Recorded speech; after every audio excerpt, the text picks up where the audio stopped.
Hai saudara, apa kabar Anda hari ini? Semoga selalu sehat, semangat, dan bahagia. Kalau kita bicara soal kanker, kanker tidak mengenal usia. Kini semakin banyak kasus kanker yang ditemukan pada orang berusia di bawah 40 tahun. Kanker payudara, kolorektal, dan tiroid menjadi jenis yang paling sering menyerang generasi muda. Padahal ada asumsi mereka terlalu muda nih untuk terkena kanker. Selain itu, kanker langka meskipun secara individual jarang terjadi, namun secara kolektif menyumbang lebih dari 20 hingga 25% dari seluruh kasus kanker. Dan tantangan utamanya adalah deteksi dini, pendanaan penelitian, dan akses pengobatan yang tepat. Namun kabar baiknya adalah pengobatan kanker kini semakin berkembang. Pendekatan medis, imunoterapi, terapi terarah, dan pendekatan multidisiplin memberikan harapan baru. Di Singapura, kemajuan teknologi di diagnostik dan kolaborasi antar spesialis memungkinkan pasien mendapatkan perawatan yang lebih personal dan juga efektif. Lalu bagaimana kita bisa mengenali gejala kanker pada usia muda? Dan apa saja inovasi terbaru dalam penanganan kanker langka dan kompleks? Selama 30 menit ke depan kita akan mengulasnya secara lengkap bersama saya Dian Mirza dalam Bincang Kita.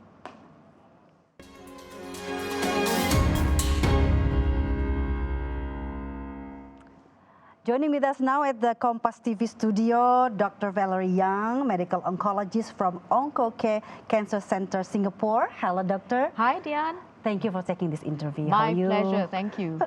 And also Dr. Natasha Putri, surgical oncologist from Glen Eagles Hospital, Singapore. Hi, Dian. Thank you for taking this interview, doctor, for allocating your time. Thank you. Very happy to be here. All right, I'm going to Dr. Valerie first. As it mentioned earlier, there are common types of cancer and also rare cancer. Yes. What is rare cancer actually, and what sort of, classification of rare cancer? Yes, Dian, thanks for the fantastic question. So rare cancers are actually any cancer that has an incidence of less than 6 to 15 in 100,000 people. So that's what we mean by rare. Okay, so even though they are individually rare, they are still a very big problem, because if you add them all up together, they actually account for between 20 to 25% of all cancers. So it's a significant number actually. Okay, and of course it's a big problem, because when things are individually rare, it becomes a lot more challenging to treat these cancers as well. So it's not just a simple, situation of treating a common breast cancer or common lung cancer or common colon cancer. It's a situation where we need to take a step back and think, what should really be the best management for these types of cancers. Okay, so some examples of rare cancers, there's a whole long list of them actually, okay, but they can include things like sarcomas, which happen to occur also quite frequently in young people. Okay, they can include some types of skin cancers, including melanomas in Asian people. Okay, other cancers such as Merkel cell cancers, even anal cancers, or even other rarer types of skin tumors and some types of lymphomas.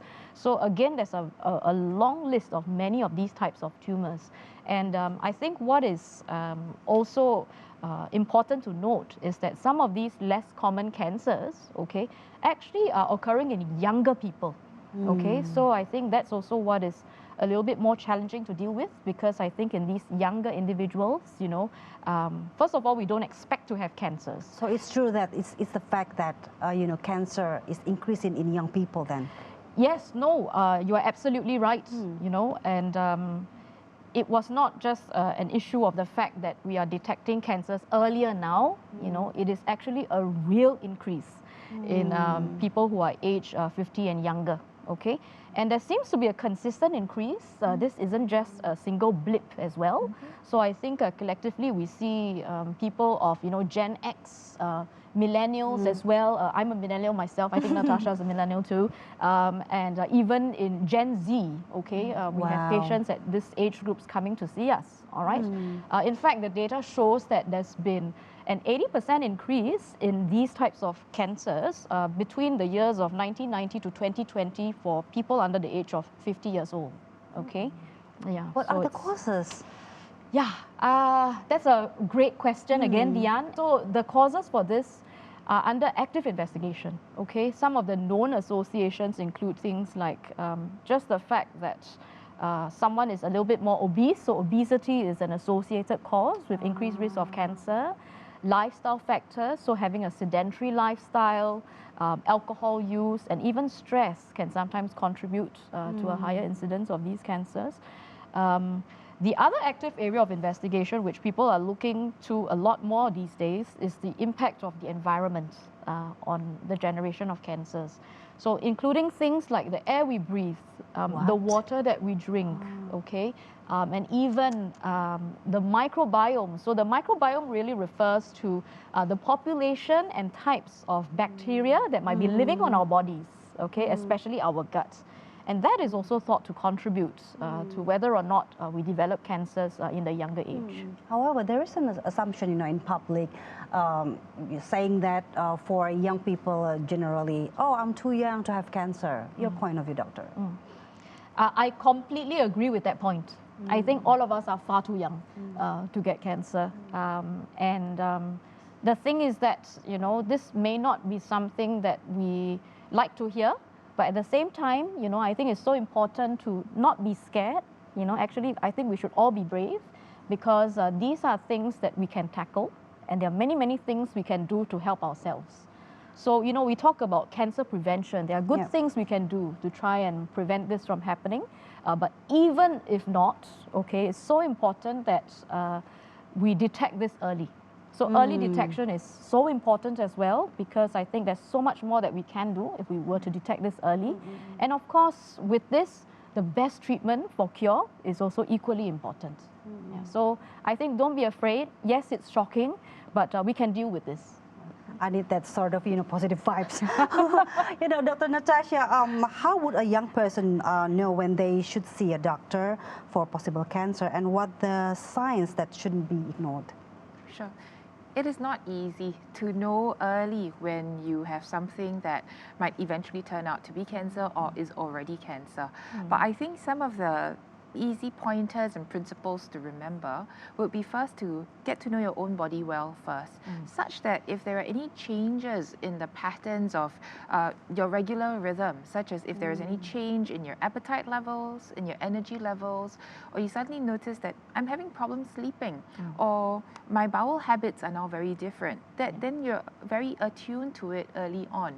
And also, if you start feeling any discomfort anywhere, don't leave it alone and wait until it becomes pain or persistent or becomes very severe.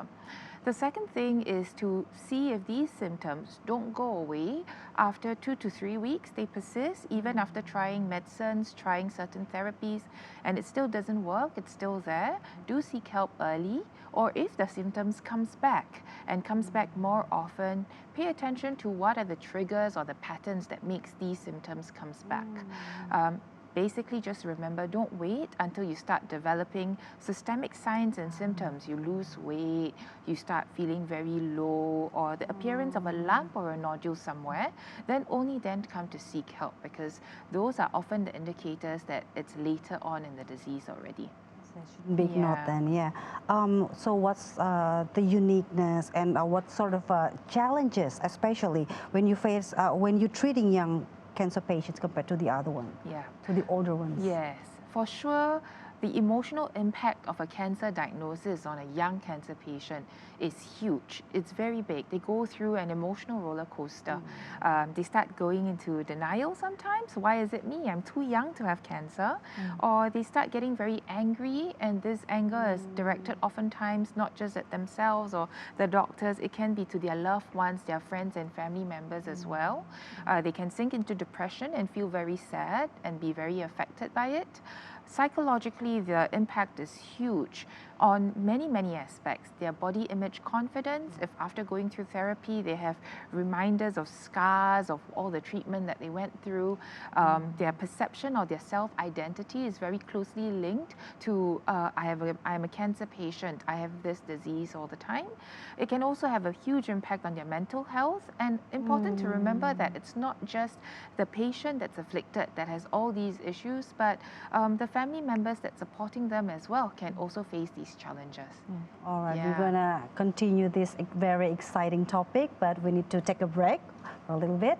So don't go anywhere, jangan kemana-mana pemirsa, tetaplah bersama Bincang Kita.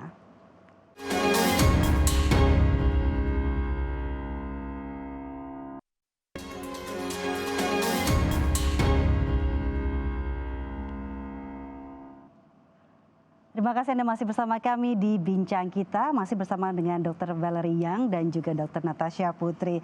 Dr. Valerie, although it's uncommon, rare cancer collectively account for 20 to 25% of all cancer cases. What are the biggest challenges, in treating rare cancers? And why is it so important to go early to the specialist? Yeah, Dian, thank you for asking that question. It's a very important question. And, even when someone is thought to have a rare cancer, it is an unexpected surprise, okay? Even for most doctors, if they come across a young person with a cancer that is not so common, okay? So it is a big challenge, really, because it is so unexpected to get the right diagnosis, first of all, okay? And also to get the right diagnosis quickly. I think that's also very important. Even things like the right investigations to get to the right diagnosis, I think that's also very important, okay? In fact, even when getting the right diagnosis, a lot of doctors are sometimes unsure of how to treat these less common cancers, okay? So I think, those are really the key challenges here when it comes to managing these less common cancers and cancers in the young. In fact, because of this, sometimes what happens is that we often see that many of such cases end up coming to us quite late, to seek expert help. So I think sometimes it's just worth knowing that if there's any suspicion, of a young person having a less common cancer, if there's any unsurety, do come and seek help early, seek out the experts early, because a lot can be done, okay, and a lot can be done very well as well. Yeah. So what sort of, precision medicine, and how does this approach differ from conventional or common cancer treatment? Okay, so precision medicine is really a hot topic, okay, and it's also an actively evolving field. So really precision medicine is about looking at the patient's specific genes as well as their cancer's genes, okay. Not only just the genes, but also proteins and other unique biomarkers, and not just conventional cancer treatment where we look at just the type of tumor alone, okay? So with conventional cancer treatments, most of the treatment is based on the tumor type, and what works for the average person who has that type of tumor, okay, rather than it being tailored to the individual. So when we talk about precision medicine, it's really about personalizing it to the individual, their specific genes, their specific proteins, and even the everybody's biomarkers. unique. Everybody's unique, and oftentimes we can actually tailor the treatments to the specific alterations that we find in these genes or proteins. That's very exciting. Dr. Natasha, in treating cancer in young patients, what special considerations must be taken into account, such as fertility, maybe long-term effects, and quality of life? Yeah, you're right. So in treating a young cancer patient, or really what's important is in treating any cancer patient, we want to focus on not just only, we go beyond just cure. Not just only treating the disease. We look at the patient as an individual, as a whole, as a human being, and we look after all the other aspects of this individual as well. So certainly in a young patient, fertility would be one of the foremost issues. Sometimes some of the treatment, if they do require removal of any tumor within the abdominal cavity, for example, if they need to take some chemotherapy or receive radiation to some areas, that can impact their fertility. And very early on in the conversation, when they are diagnosed with cancer, we link them up with a fertility specialist to see if they need to do any egg harvesting, egg preservation, or even sperm banking in males. A second issue would be for young patients, they'll have this very big concern. Is this disease going to be passed on to the next generation? So that's where we introduce things like genetic testing to see whether this is something that is genetically influenced. And so we see whether there's impact on their subsequent family planning, childbearing plans as well. And lastly, the journey we walk with a young cancer patient is a very long one for many, many decades to come as they go through different stages of life. So we keep a very close watch on them to make sure that the cancer doesn't come back, and if it does, we detect it early and we deal with it early. We also keep monitoring them to see whether they're suffering any long-term side effects from any therapy, whether they need hormonal therapy, whether it's their mental state, for example, that also gets influenced by other things that's going on in their lives. So many considerations in the young. It's not only curing them, yeah? Yes, but, yes. So what is the role in surgery, the role treating rare and complex cancers, and how do you collaborate, with medical oncologists like Dr. Valerie? Yeah. I am but one small part in a very big team, and Dr. Valerie Young is also a very important part in this multidisciplinary cancer care team. As a surgeon, when a patient first comes to me, oftentimes they have a lump or a nodule or a symptom or a complaint they're concerned about. So I do biopsies. I take a small sample of the tumor through a procedure, and so that this can be sent for microscopic analysis to find out what kind of tumor, what kind of cancer it is. And after we know what is the disease we're dealing with, we may do additional tests like going for more scans, MRIs or PET scans, doing blood tests, sending for additional tests like the precision medicine that Dr. Valerie was talking about. And then we also assemble other experts and collaborate, and based on all our combined experience, come up with a very coordinated care plan. So everyone is on the same page. There's no confusion. This doctor says something, another doctor says something. We are all focused on treating the same thing together. Secondly, as a surgeon, if after the discussion during a tumor board meeting, we decide that this tumor or this disease is best treated by surgery, that's where I come in. I do an operation or surgery procedure to remove this tumor as quickly and as safely as possible. Or if the first line therapy, be it radiation, systemic therapies, unfortunately, if they don't work, or the tumor comes back, or only responds partially, and we have to find other ways of dealing with it, then as a surgeon, I come back in again. Yes. So, mostly patients came to the Dr. Valerie first, or the other way around? It can be both ways. Sometimes it's from Valerie first, they find a medical oncologist. Sometimes they come to me, and then after I see that, hey, I think this tumor is something we better dealt with using systemic therapy, I involve Val in the care as well. Yeah. We work very closely together. So depending on who the patient comes Never to separate first. it. It's a So tight Dr. team. Valerie, how about you? How do you collaborate? If you have a patient came to you, how do you collaborate with other oncologists such as Dr. Natasha? I think as a medical oncologist, we deal with the biology of the tumor, okay, and we also coordinate the care as a whole. So I think, other specialties that are closely involved in this very close-knit team, such as Dr. Natasha, surgical oncologist, there are also radiation oncologists. So those are local types of treatments where either it's surgery or radiation, and there are other local ablative therapies that also can be used by doctors such as interventional radiologists. So the role of the medical oncologist is really to put it all together, and together we think about what is the sequence, at which this cancer should be treated.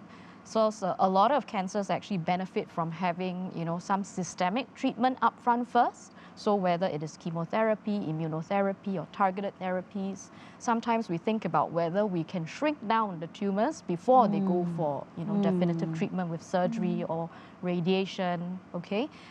Or sometimes it makes sense to go for local treatment first, followed by systemic treatment later. So that's why there is a close-knit team of doctors that actually collaborate very closely to manage these cancers. Okay, our discussion is getting hotter. Yeah, we'll be right back because we have take a little break. Jangan kemana-mana pemirsa, tetaplah bersama kami di Bincang Kita.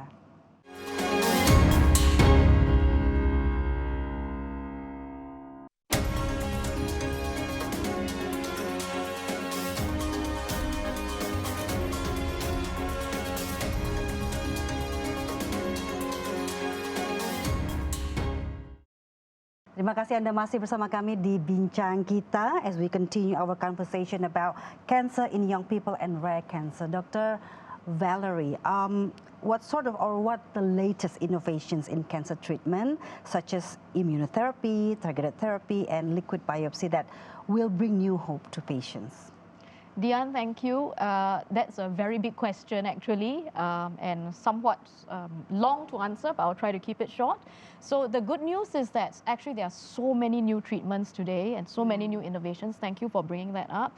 In fact, just 20 years ago when we first started treating patients, there was really not so much options available, but today there are so many, okay? Many more effective treatments, even beyond just chemotherapy. Okay, and you mentioned some of those examples. You mentioned targeted therapy. I'll start with that. So targeted therapy really strikes at the heart of the cancer. Oftentimes, they are actually oral inhibitors now, so oral tablets that you can take, which actually very effectively kills off the cancer cells that are dependent on these pathways to grow. Okay, we talk about immunotherapy.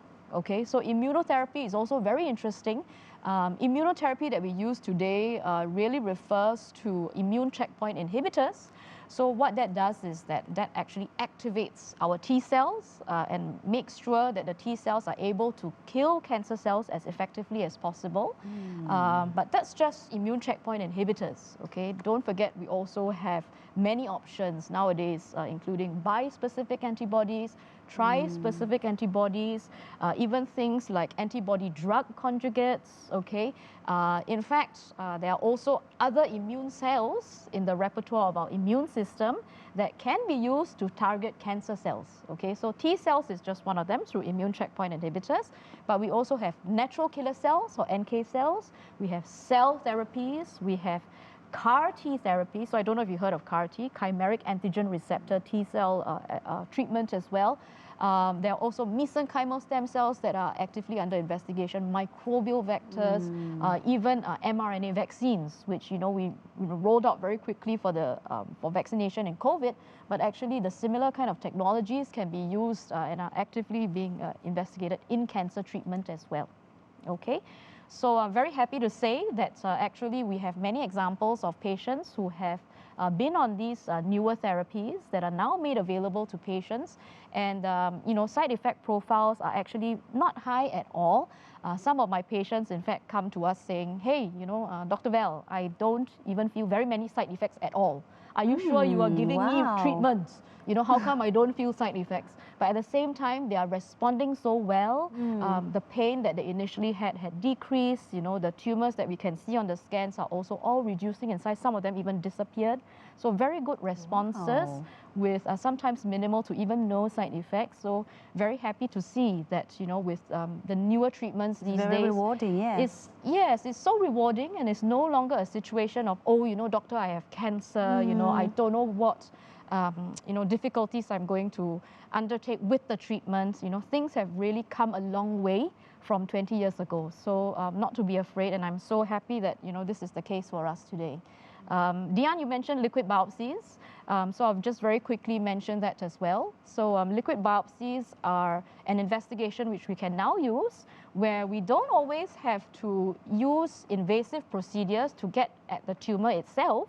We can actually go via the blood.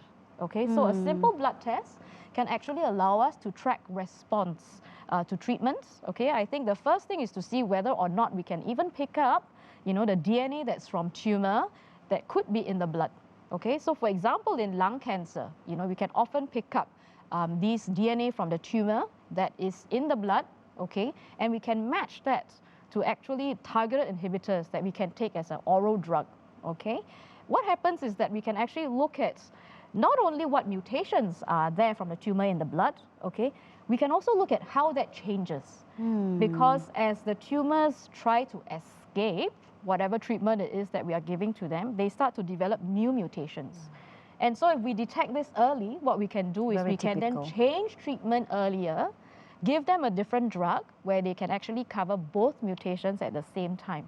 Okay, rather than wait for the next scan, to tell us that there's a big tumor growth or it has gone elsewhere. So we can actually tell whether there's resistance early on and give more effective treatment from early on. Innovation besides the in terms of medical technology, what's Yes. so unique about Singapore treating the rare cancer patients and cancer in young people? Yep. So I think the good thing about Singapore is that we're small, but we're special, right? So Ned and I are both from Singapore. I think we're quite well trained from where we are. So for me specifically, I trained out of Cambridge University. I did my MB PhD there. I also trained out of National University Hospital, National Cancer Centre Singapore, and I'm now at OncoCare Cancer Centre. So in fact, there are a lot of young and unique and these rarer but complex cancer cases that actively seek us out actually from all over the world, right, Nat? And I think the good thing is that we've got access to cutting-edge treatments, cutting-edge investigations. I think I mentioned some of them earlier on as well. And with liquid biopsies, for example, detecting resistance early means that we change treatment early. We can maybe use a drug that will actually cover both mutations at the same time rather than just the one. Okay. All right. Yeah. And I think out of Singapore, we've actually managed to set up and run a whole translational program. Right. So really, it's cutting-edge research, but also translating it to the patient. Okay. Okay. And we've used this information actually really to benefit every single patient that comes through our doors. And oftentimes, what we find for the patient, we can, for lack of better option, apply it to the patient based on what we found from their tumor, from their blood and from their cancer cells. So in fact, a lot of this work is now published and we're recognized internationally. We are also part of several global cancer consortia across the world. So I'm part of the Atlas Asian Consortium for clinical trials.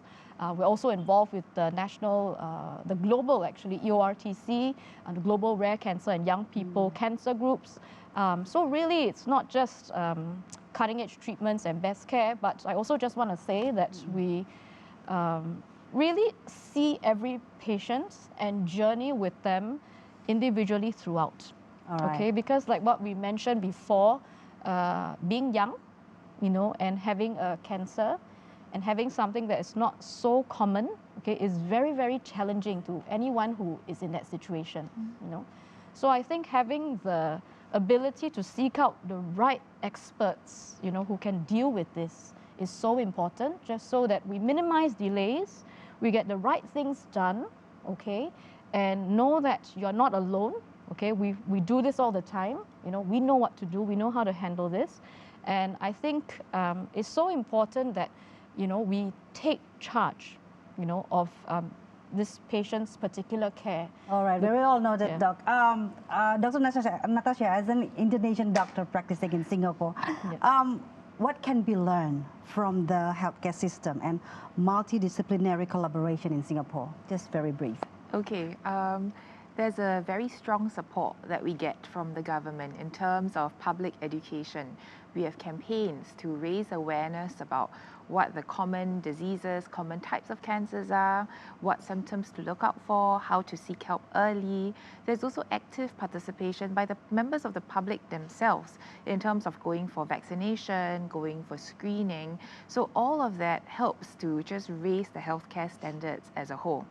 In the medical field, we receive very generous support by being able to go overseas to learn from the best experts so that we bring back the best practices such that whatever we do in Singapore is in line with the international standards, to better it even if we can, as well as a very strong focus on evidence-based medicine. It's not just hearsay or guesswork. There's a lot of emphasis on data collection, on data protection, quality control as well. We come up with workflows that are more efficient so that there is a reduced delay from the first time the patient comes to us to the earliest time the patient gets the therapy.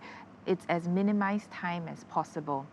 And lastly, I think what's most important is to build strong networks, between different departments, between different experts, so that you can tap on the collective knowledge and expertise. So sometimes it's not just between different experts in the same hospital. We establish collaborations with other hospitals within a whole country, or if even need be, there are many international collaborative networks we have with many renowned centers of excellence all over the world.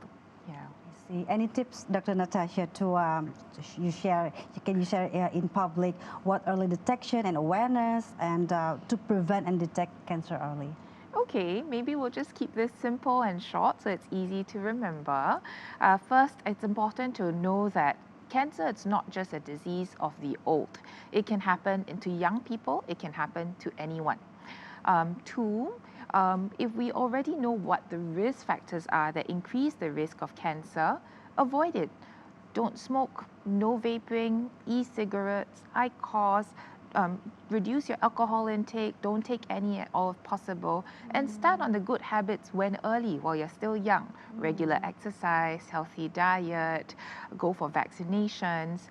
And the last thing would be, if you do notice that there is something wrong and you're not sure, go look for help early. And when you seek more information, it's important to find a credible source. Not everything that you see on social media is always accurate. So it's always a good thing to check back with your doctors again. Thank you very much, Dr. Natasha and Dr. Valerie. It's very, insightful discussion. It's very eye-opening, and hopefully it brings new hope to, many patients all over the world. Thank you very much once again. Thank you for having us. Thank you. Dan saudara, melalui perbincangan hari ini kita belajar bahwa tidak ada yang terlalu muda untuk memperhatikan kesehatan. Kanker pada usia muda dan kanker langka memang menantang. Namun dengan deteksi dini, pendekatan medis dan kolaborasi multidisiplin, harapan untuk sembuh semakin besar. Dan jangan takut untuk mencari bantuan, temui dokter lebih awal dan jangan abaikan gejala yang tidak biasa. Pengobatan kanker hari ini lebih penuh harapan dari sebelumnya. Dan dengan ilmu pengetahuan, kerja tim, dan kesadaran dini, kita bisa mengubah hasil pengobatan bahkan mencapai kesembuhan. Semoga informasi ini membuka mata kita semua tentang pentingnya deteksi dini dan penanganan yang lebih baik. Saya Dian Mirza, pamit undur diri, sampai jumpa di bincang kita berikutnya.